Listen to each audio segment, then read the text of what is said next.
die woord oop by 1 Petrus 2. 1 Petrus 2.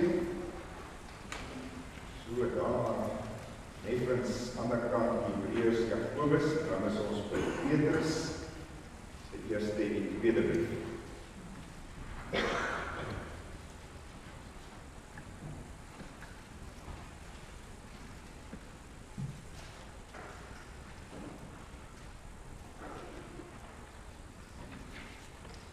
Miskien net eers so 'n stukkie agtergrond, 'n inleiding.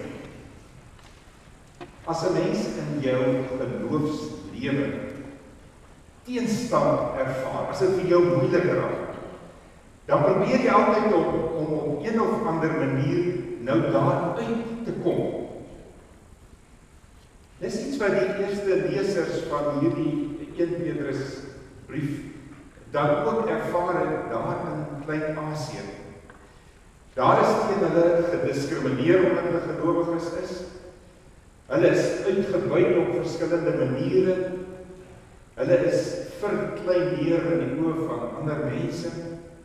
So die leefwêreld het dit nie vir hulle maklik gemaak om konsekwent Christen te wees.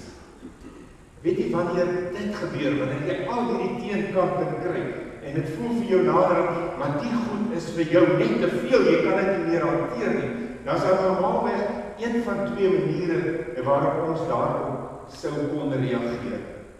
Die een is, dat jy sommer totaal en al jou beginsels prysgee, en terugval in 'n ou leefstyl. Jy word vir praktiese doeleindes eintlik maar weer 'n heilige. Dis die eerste. Die tweede manier is, dat jou beginsels vir jou vreeslik belangrik is, maar jy wil dit nie meer in die openbaar, so sigbaar leef nie. Dan dink jy, kan ons maar sê, onder die radar in.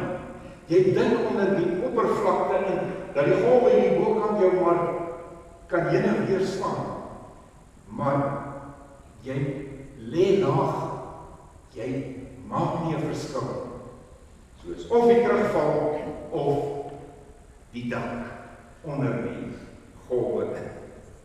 En hier, vanoggend dan saam aan die nagmaaltafel, lees ons hierdie teks wat vertel van ons opdrag om geestelik dan te bly groei. Dis die twee beelde wat ons net nou al gesien het. Die een van die opgroei babatjie, sou ook ondink aan 'n plant wat moet groei, en dan die tweede een is die van die opgebou word.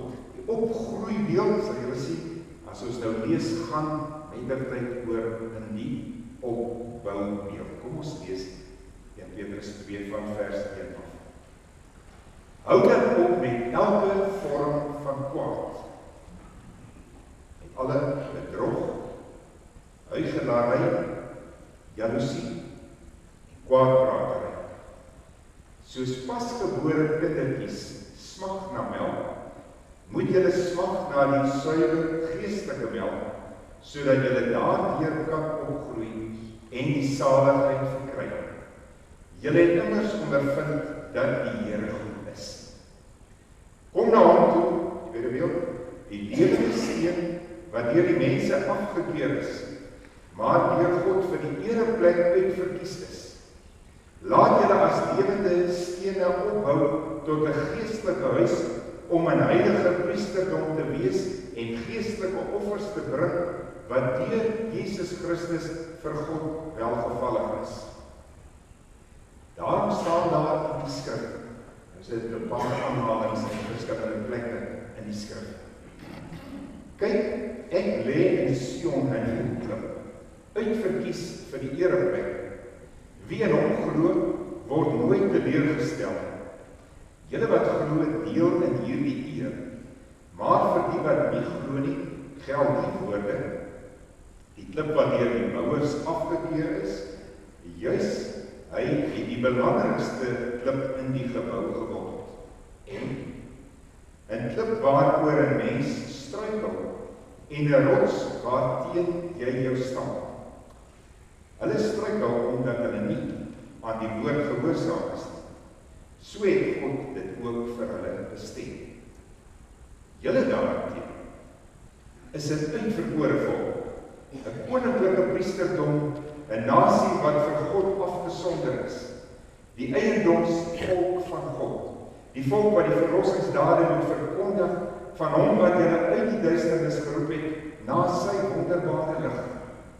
Julle was vroeër geen volk nie, maar nou is julle die volk van God. Julle het toe geen barmhartigheid ontvang nie, maar nou het God aan julle barmhartigheid bewys. Tot sover die woord van die Here. Weet die taal wat ons praat, is dan 'n wonderlike ding. As taal lewe, as dit lewe in die harte en die monde van die mense wat daardie taal praat, moedertaal praat, dan gebeur dit dat daar deurlopend nuwe woorde gevorm word. Ons praat van neologismes.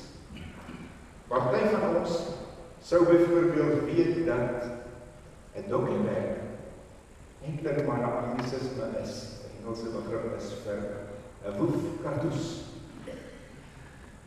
En 'n kombikraal het gekom omdat ons nie 'n mooi Afrikaans het vir 'n taxi-rank.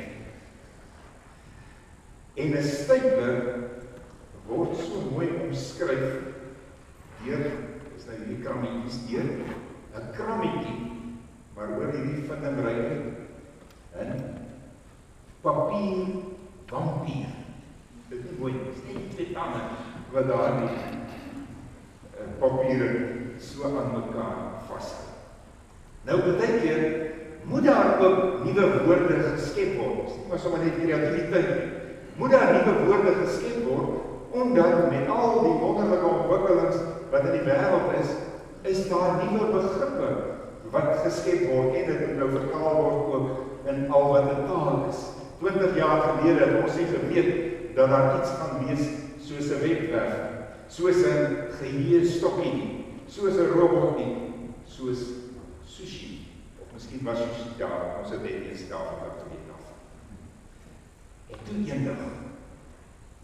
toe eendag, skryf die apostel Petrus 'n brief vir die jong gelowiges daar in die noordwestelike deel van Klein-Asië.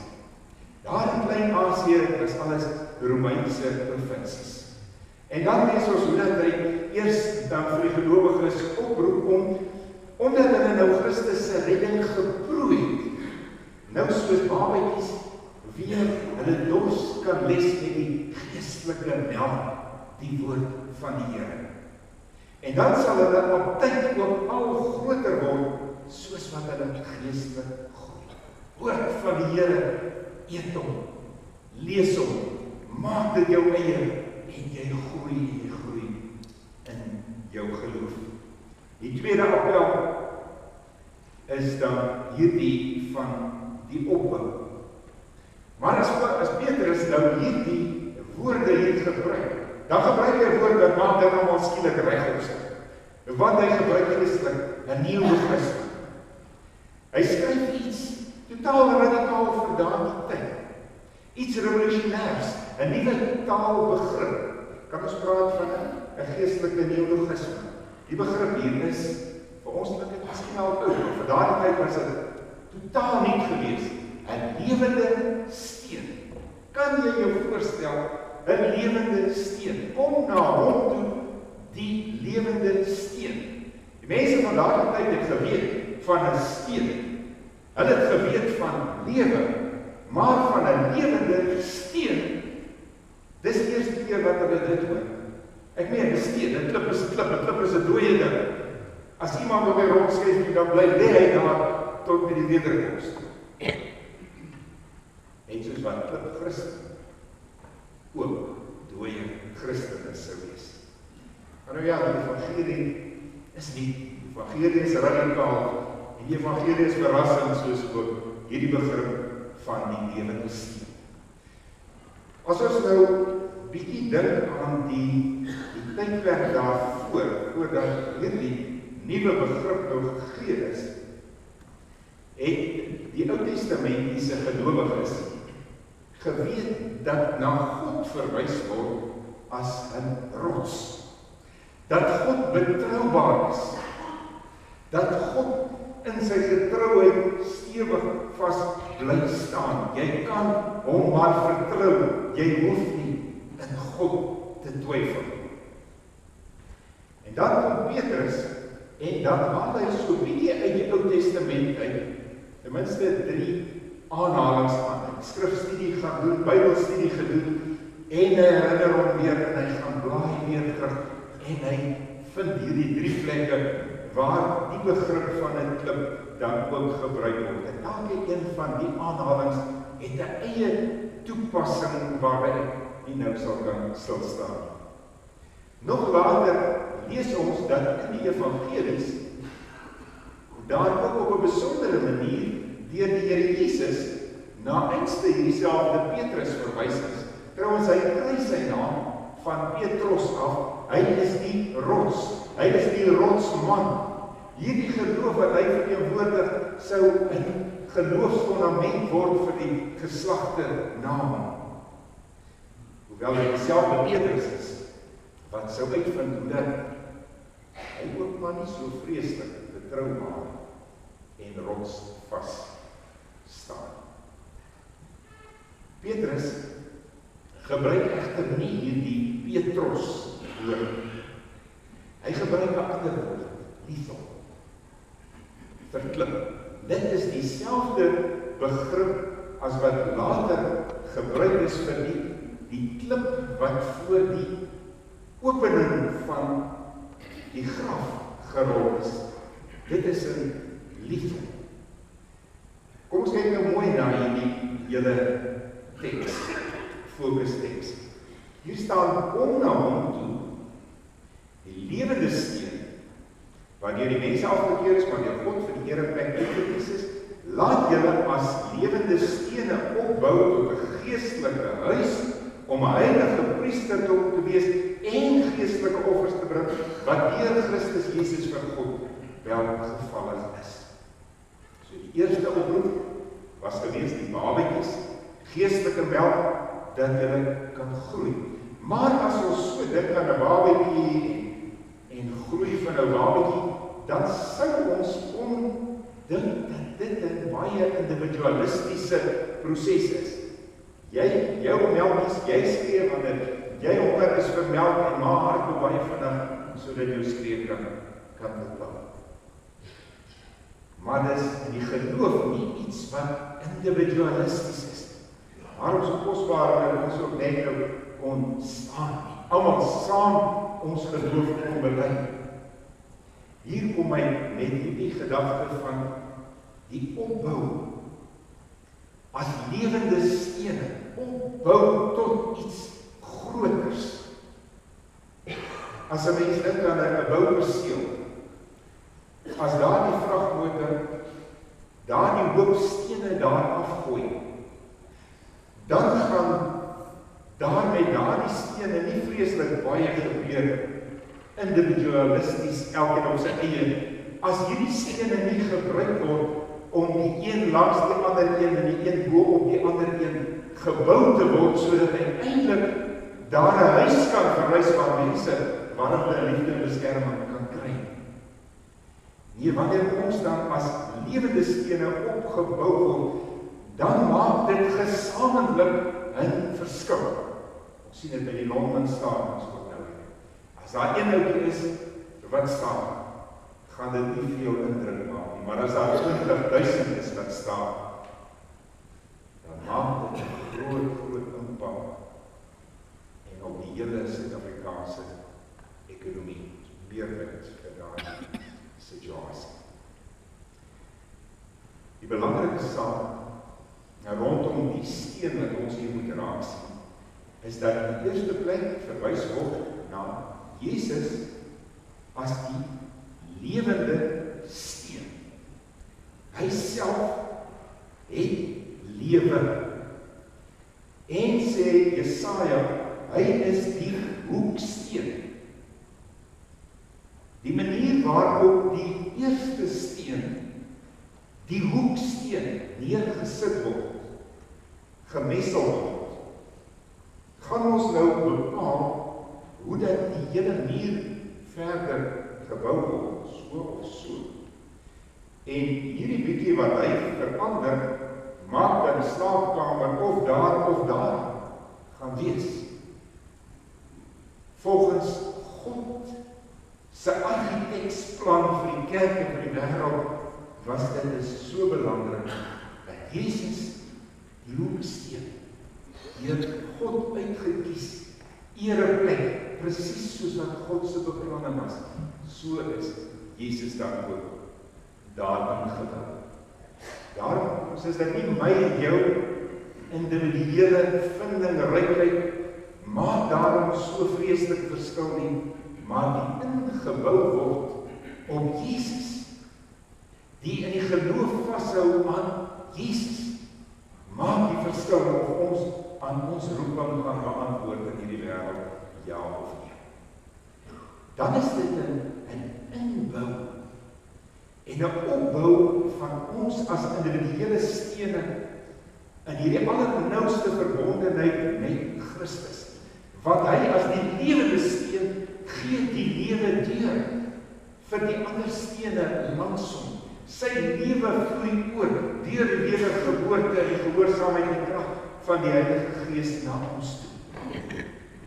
Omdat Jesus die lewende steen is, gee hy vir ons deur die Gees daardie lewe. Daar gaan ons volgende week Pinkster stil staan, juis by die werking van die Heilige Gees, al die verskillende gestaltes daarvan.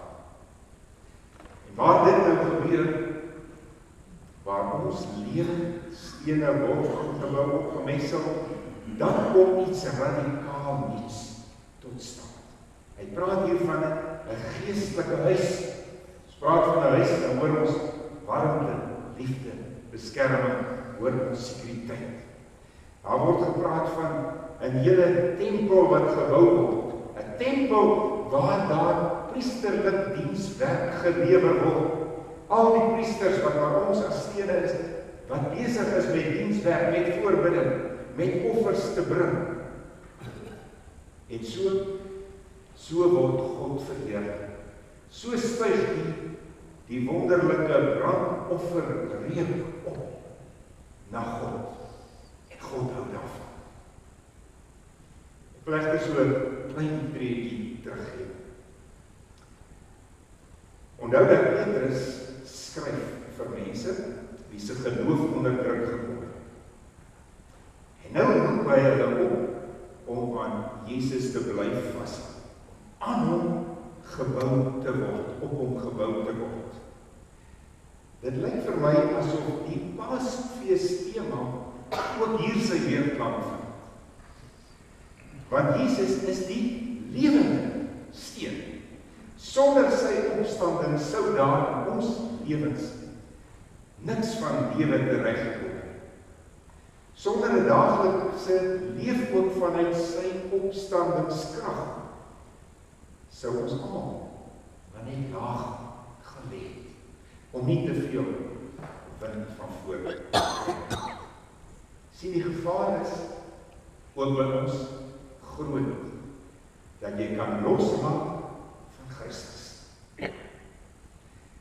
Dat jy die werklikheid van die opstanding kan vergeet. Daarom sê Petrus, dit gaan oor 'n opbou aan Jesus, die lewende steen.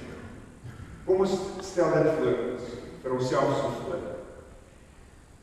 Dit is om, as ons nie geloof vir Jesus sou los, of in die praktyk van ons lewe die geloof sou los, dan is dit amper as om vir Jesus weer in die graf te gaan terugdruk en die rots voor daai grafopening te kom terugrol. Dit is ongeloof. Dit is klein geloof. Dit is kragloosheid. Dit is hooploosheid. Dit is doodsheid.